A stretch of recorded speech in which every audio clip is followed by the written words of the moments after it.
Heute wird übrigens Geschichte geschrieben und das mitten im Grünen, direkt am Rhein. Im Kölner Stadtteil Rodenkirchen steht nämlich der älteste Campingplatz Deutschlands. Das wird natürlich musikalisch gefeiert. Seit unglaublichen 95 Jahren gibt es Camping Berger schon. Das ist ein echtes Stück gelebte Familiengeschichte.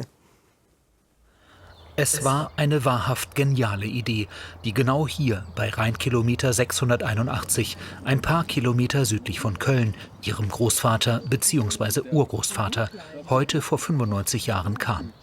Warum nicht eine Übernachtungsmöglichkeit schaffen für Wanderer und Kanuten, die den Rhein hinunterzogen? Schließlich hatte einige Jahre zuvor die sogenannte Wandervogelbewegung Fahrt aufgenommen. Und sich draußen in der freien Natur zu bewegen, war beliebter denn je. Angefangen hat das Ganze ja als Bootshaus Berger. Mein Großvater war ja sehr wassersportaffin und hatte ein Bootshaus für Kanuten.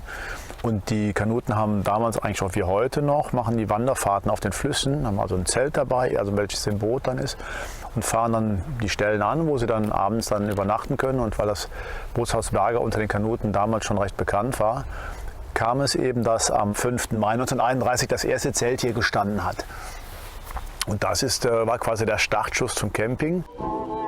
Zu einem Zelt gesellen sich weitere. Eine Verpflegungsbude kommt hinzu und Jakob Berger hat den ersten Campingplatz Deutschlands geschaffen. Einen Campingplatz betreiben, und zwar den ältesten in Deutschland, ein großes Abenteuer seit Generationen.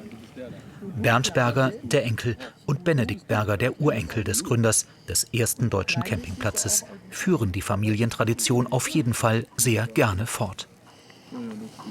Ich für meinen Teil hoffe mal, dass noch was länger so weitergeht, weil ich würde das gerne noch ein bisschen was machen. Und wenn mein Sohn das machen möchte, kann der das dann gerne auch weiterführen. Und alles Weitere müssen wir mal schauen. Aber wir sind erstmal noch eine Weile hier und ja. Für mich gibt es keinen guten Grund, warum es das nicht nochmal 95 Jahre geben soll. Ja. An uns soll es nicht liegen. Genau, wir werden unser Bestes tun, damit es noch weitergeht. Genau. Ja. Jenseits des Tales standen ihre Zelte. Essen, trinken, ein Platz für ein paar Zelte. Hier bei Rheinkilometer 681 hat vor 95 Jahren alles begonnen. Die Idee, kann man sagen, hat ihre Anhängerschaft gefunden, und zwar bis heute.